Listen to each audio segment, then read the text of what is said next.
So welcome to the lesson on irrational numbers. So these, I think were touched on a little bit in grade 9, but we're definitely going to get into a little bit more detail with them. So this first side, or left side, I guess, is just a reminder what rational numbers are. So they're real numbers that can be written as fractions as long as the numerator and denominator are integers and the denominator isn't 0. And so that, of course, gives us the integers, fractions, repeating decimals, as well as terminating decimals. Irrational numbers are real numbers that cannot be written as fractions or as rational numbers. And so what we're looking at here are non-perfect radicals, non-terminating, non-repeating decimals, and the most famous is, of course, pi. And so the letter that we're going to use to represent irrational numbers is Q prime. Q prime. So I know it's a little interesting, but anyhow. So for this next screen, my notes that I have on the smart board just have kind of a wide variety of numbers all over the place, and students don't fill it in until they're finished. And so what we want to do is we want to look at the sets of numbers and figure out, okay, where do they all go? So now we're dealing with natural, whole, integers, rational, and irrational. So you can see these ones, and then I have that one over here, and then we have the rectangle. And so normally we do this activity as kind of a group, and I don't think you'll be able to do that. But basically, here's what we're looking at. So we have our natural numbers, which are our counting numbers, and then whole numbers, which includes the 0, integers, which then adds the negative numbers, rationals, which of course have repeating decimals, terminating decimals, and fractions. And then we have the irrational numbers over here, all of which belong to the set of real numbers. And they are called real numbers because in math there are what's called imaginary numbers, and there are also numbers that are part real and part imaginary, which are called complex, and depending on where you go with your math, you may or may not meet those. So that's kind of a graphic organizer for the sets of numbers.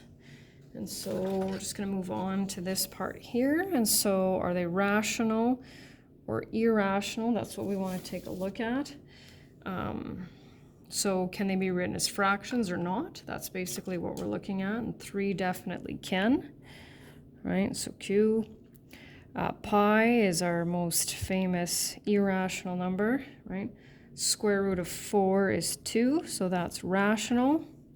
The square root of 3 falls between the perfect squares of 1 and 4. You can always check your calculator, so it will be irrational. Square root of 21 falls between the perfect squares of 16 and 25, so it is also irrational. Clearly written as a fraction, can be written as a fraction. The cube root of 8 is 2, so that's rational. And the cube root of 9 falls between the perfect cubes of 8 and 27, so it is irrational.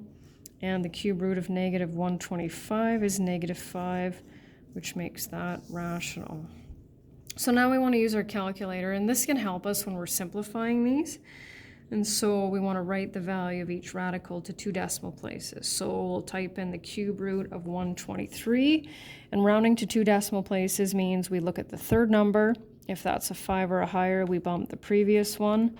So we're looking at 4.97. And what that means, even though it's not going to be exact because we're rounding here, right? These are all irrational numbers, which means they're non-terminating, non-repeating decimals.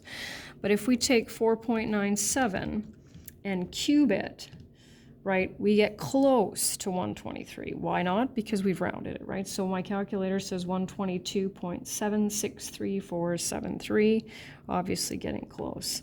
Square root of 11 is 3.32. The fourth root of 2030 is approximately 6.71.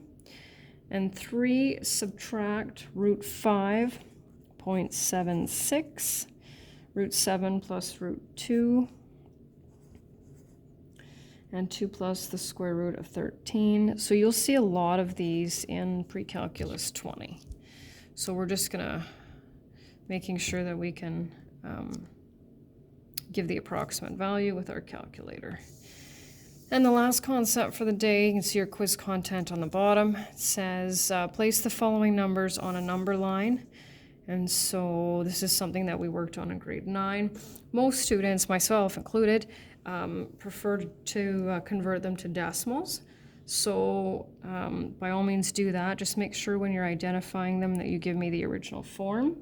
So sometimes what I'll do is I'll just type that in on my calculator, graph it right away, and not put the decimal there. But I'm going to write them out here. So 1.41.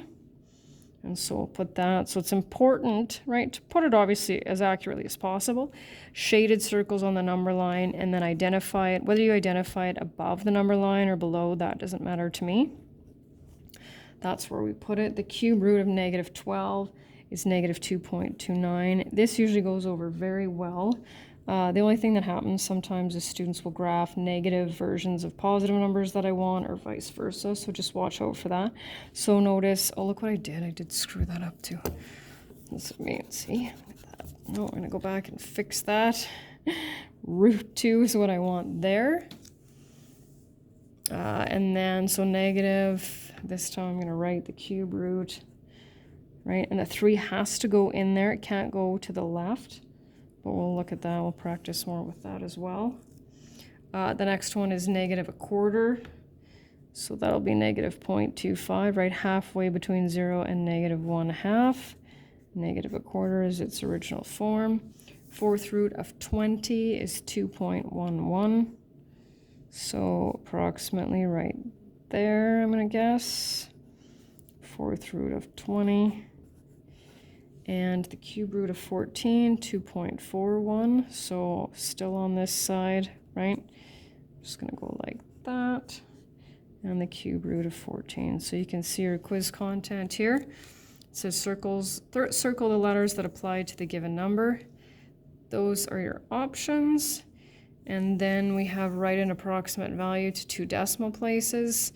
And then also one question, for graphing rational and irrational numbers on a number line. And that's actually the end of the first section of this unit.